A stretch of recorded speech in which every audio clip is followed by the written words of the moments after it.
the slight delay. Thank you for your patience.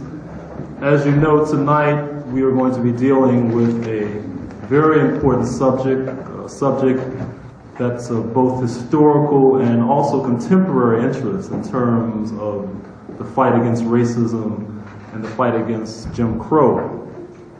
Before we get into that, I have a few announcements. First of all, in terms of the rest of the course, or in this particular series, there's a brochure in the back that you might want to take a peek at, and Professor Leith Mullings will be speaking next week in the same series. There's also literature in the back you may want to examine, including Freedom Ways, a recent biography of Henry Winston, writings of Winston, Henry Winston, and James Jackson, and other pieces of literature of interest. And of course, there is a table to my left that includes literature from SNYC, pictures that are of great historical interest. This Thursday at 6:30, Sandy Pollock, who is a representative of the U.S. Peace Council and a representative of the Casa Nicaragua, will be speaking here at 23rd Street. Also on Sunday, February 26th at 12:30 at the Martin Luther King Jr. Center Auditorium at 310 West 43rd, there is going to be an Afro-American History Month celebration, a dinner honoring Herbert Aptheker. And there's information in the back on that as well, I believe. A couple of other announcements. One is that next Monday, a week from today, Monday, February 13th at 7:30 p.m. on WBAI FM, there's going to be a 90-minute interview with James Jackson and Henry Winston as part of WBAI's Black History Month celebration that will be examining, for the most part, the experiences and history of these two gentlemen, but we'll also be dealing somewhat with contemporary matters. So that's next Monday, February 13th, 7:30 p.m., WBAI FM 99.5. Also, one more announcement. On Friday, February 17th, at Hunter College Auditorium, there's going to be a Music Against Apartheid concert to raise funds for Southern African refugees, featuring Noel Pointer, Roy Ayers, and Sonny Fortune. And information on that are tickets, which are a mere $6 and $8. You can speak to me about that. Okay, so much for announcements. Now, the Southern Negro Youth Congress is an organization that unfortunately few people are familiar with, but more people need to be familiar with. And that is, of course, one of the reasons we've gathered here this evening. The people who are sitting with me here at this table, of course, we're all veterans of the SNYC struggle, and they'll be speaking to you tonight about their own particular experiences and also about general lessons to be drawn about the Congress and its congresses that took place throughout the South, in Richmond, in Chattanooga, in Birmingham, in New Orleans, in Tuskegee, in Atlanta, in Columbia, South Carolina, where, of course, W.E.B. DuBois, the great black leader, the founder of the NAACP, made his very, very well known and renowned Behold the Land speech that people who were there are still talking about. And, of course, the Congress in Birmingham. It's important to point out that the Southern Negro Youth Congress was part and parcel of an entire upsurge against racism, an entire upsurge against fascism. It's also important to point out that there were a number of other organizations that eventually we will have to talk about and have to write the history about, and two are equally unknown. The National Negro Congress, the Southern Congress, Conference for Human Welfare that Henry Winston had a role in organizing and seeing it come into fruition. The International Labor Defense that the late William Patterson played such a crucial role in. The Civil Rights Congress, which of course William Patterson also played a crucial role in. The Peace Information Center that pioneered with the Stockholm Peace Appeal that tried to ban nuclear weapons 30 years ago, raising an issue that some people are only coming to recognize today. the Council on African Affairs, the American Student Union. We could go on and on citing these different organizations that played such a beautiful and positive role in making the United States what it is today in the most positive sense. And there have been a few writings on these organizations. A gentleman by the name of Thomas Kruger has written a history of the Southern Conference for Human Welfare. Hollis Lynch has written on the Council on African Affairs. There have been doctoral dissertations on some of these subjects. Charles Martin has written on the International Labor Defense and the Angelo Herndon case. But unfortunately, much of the writing leaves something to be desired, and needless to say, more needs to be done. Tonight, you're going to be hearing about the SNYC. You came to hear these speakers, so I'll cut my remarks short. But keep in mind, SNYC has many lessons for us today, particularly with regard to the role of youth, the centrality of the Black liberation struggle, and the still critical role of the South in U.S. politics. So let me first introduce our first speaker, who, as they say, needs no introduction. Henry Winston, of course, is the chairperson of the Communist Party USA. He was involved in helping to organize the SNYC, began his association with the organization in 1936. He toured the South and brought youth to the founding conference and to other conferences, going to North Carolina, South Carolina, Georgia, Texas, etc. And tonight he is going to be addressing you, first of all. Henry Winston.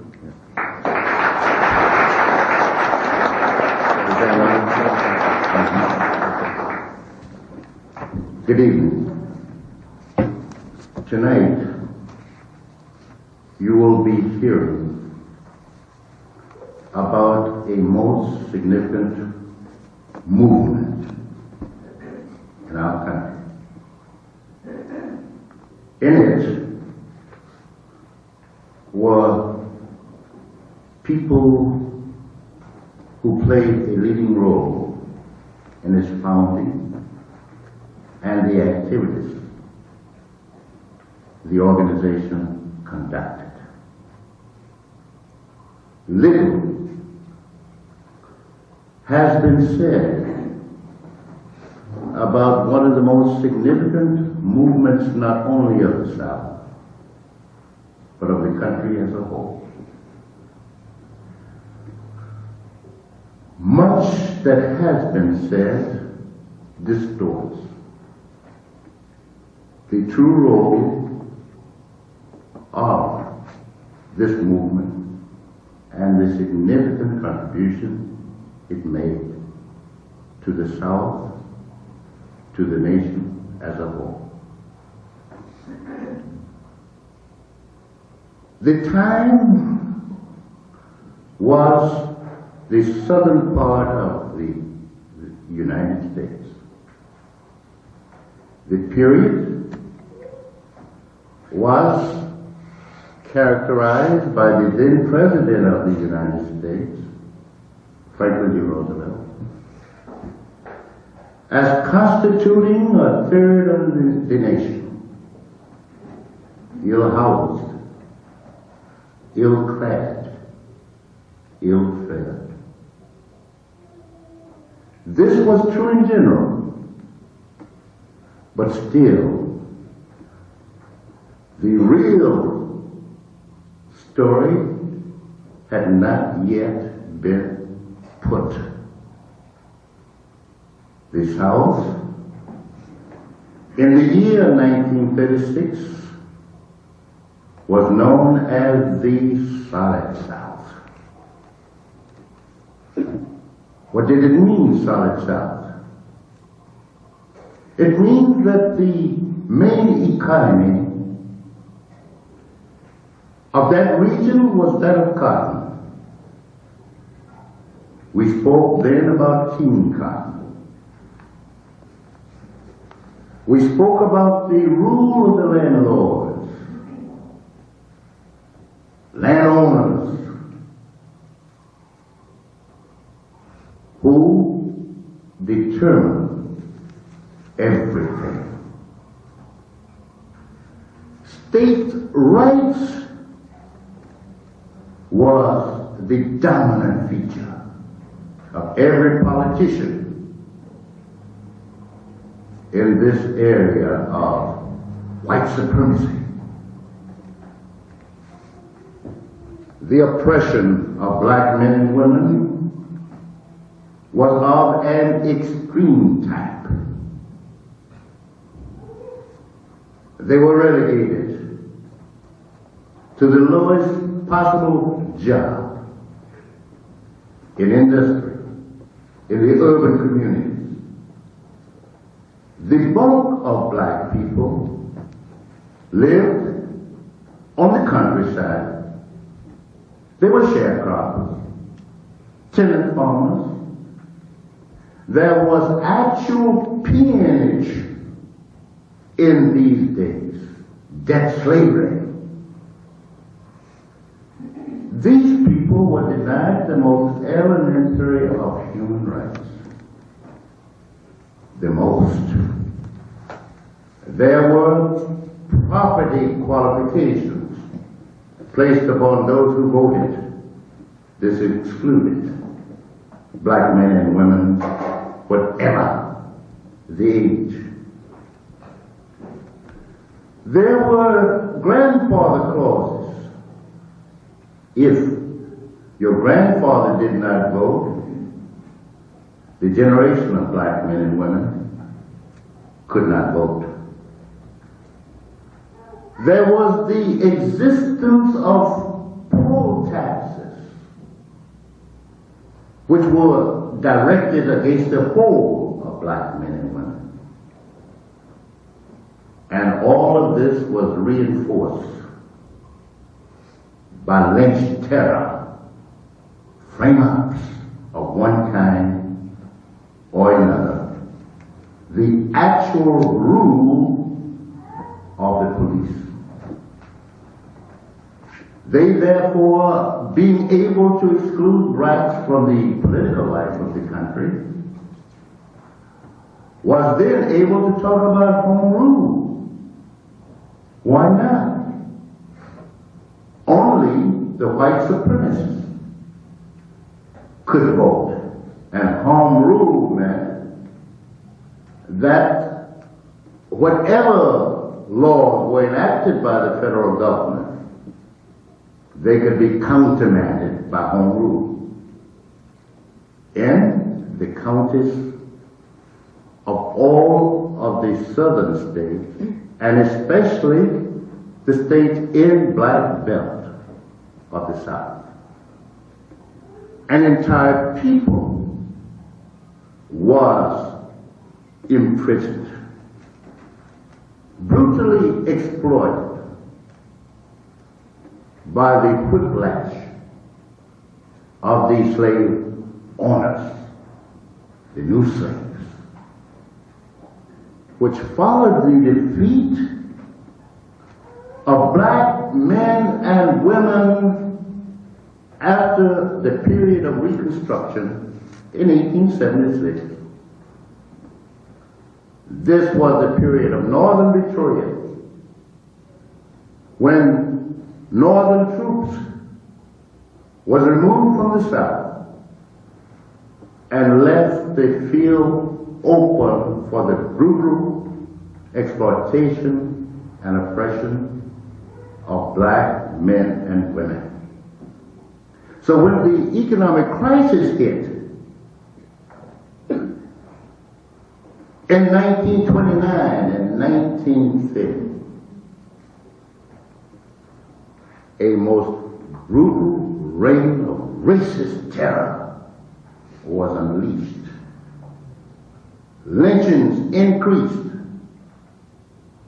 to the point where if all of the burned bodies, those bodies whose lives were extincted by the rope and faggot, was heaped together, it would be a monument of shame to those who ruled not only the South, but Wall Street, which in the final analysis gave the signal for this oppression. At the same time, Hitler was victorious in 1933 in Germany. The fascist danger threatened the entire world. Even in our country, powerful men of the trust, the National Association of Manufacturers, Henry Ford, the mine owners, were on a sit-down strike against democracy in our country, and were then giving support to that of Hitler in Germany. The question whether the United States will support fascist Germany or take the anti-fascist road of development was the question of the day. Victory for Hitler in Europe would have meant 1,000 years of Hitlerian tyranny, not only for Germany, not only for Europe, but for the United States as well. Fascism merged with white supremacy threatened every advance made by black people who were following the lead of such a great man, a genius, as that of DuBois, who had come on this scene with a leadership that pointed the way for the liberation of his people. And he saw in this that of unity, but a victory for Hitler in Europe, merged with white supremacy rule in our country, would have crushed all of the hopes and dreams of a people being expressed through a DuBois. Therefore, comes 1936. The Young Communist League, being an integral part of the organized youth in the progressive labor movement, the Christian youth, the YWCA, student organizations, black and white, began to respond in a way as to prevent a victory of fascism and enhance the movement against white supremacy and its ideology and its practice in the South of the United States. The progressive youth movements, such as the American Youth Congress, in which the Young Communist League were part, drew some lessons from the student movement in India. In all countries where the youth lead in the anti-imperialist struggle, in the struggle against colonialism, and undertook to apply those lessons to the concrete conditions that existed in Black Belt, in the whole of the South. The position of black people were colonialized, and therefore the youth made a decision to undertake the task of organizing the young people of the South. And indeed, that was an historic decision, and future generations will learn about the significance of that decision. They issued a call. It said in part, "These are the times which try men's soul, especially the soul of black men, black women." And they declared that our people are living under triple pressure in the southern part of the United States, and that with heads high, hands locked together, that we would undertake the fight for life itself. And so, this general appeal was met with approval by the Young Communist League at that time.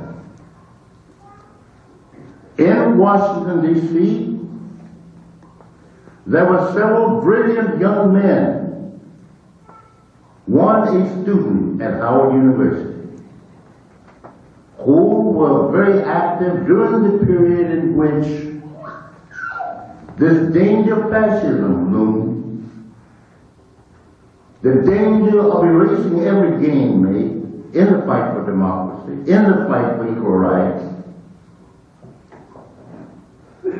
took that step which laid the foundation for the modern movement of today.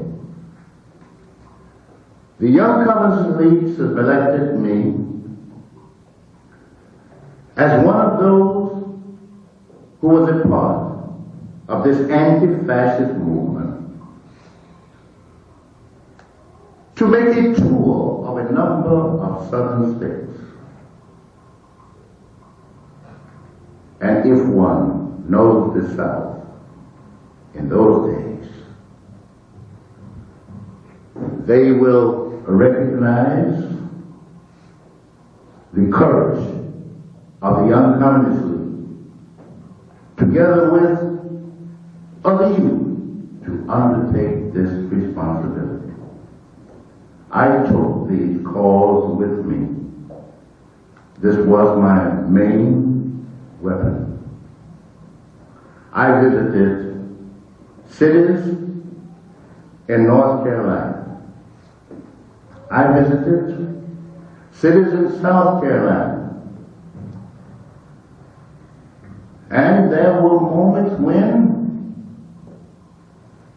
it was difficult even to find a place to stay or a place to speak.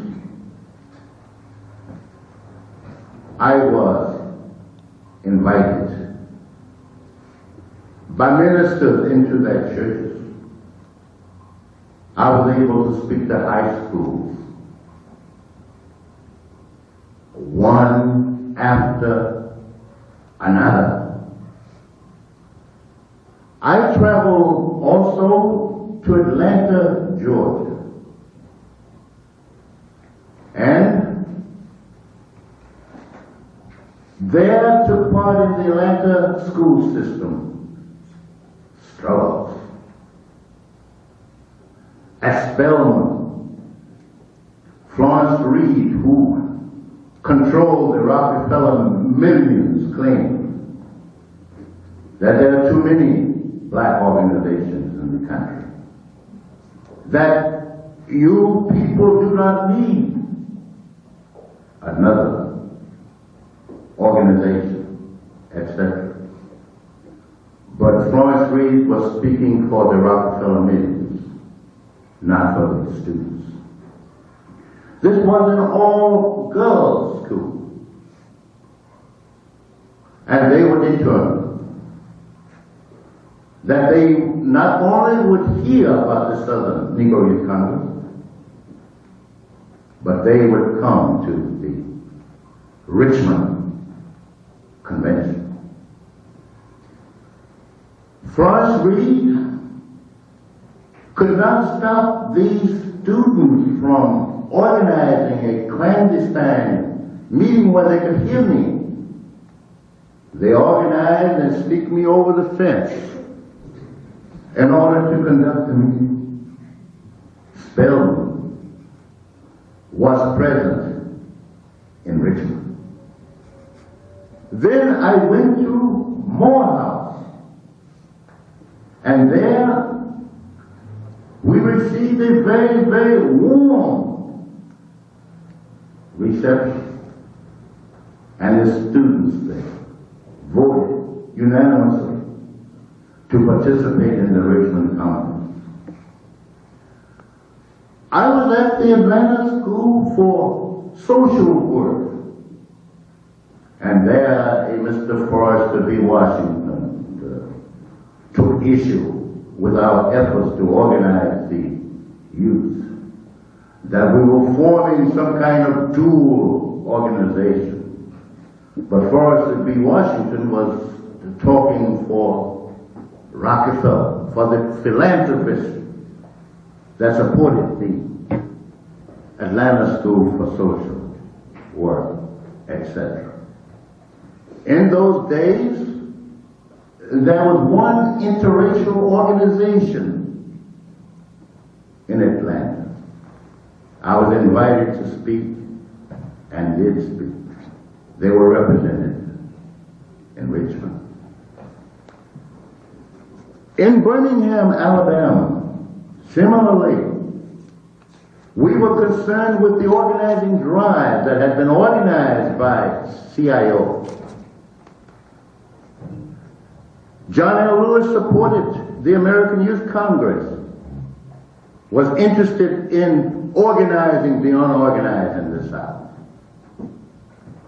Even though I was compelled to ride in a freight elevator, I did it, and met with the leaders of the mine workers,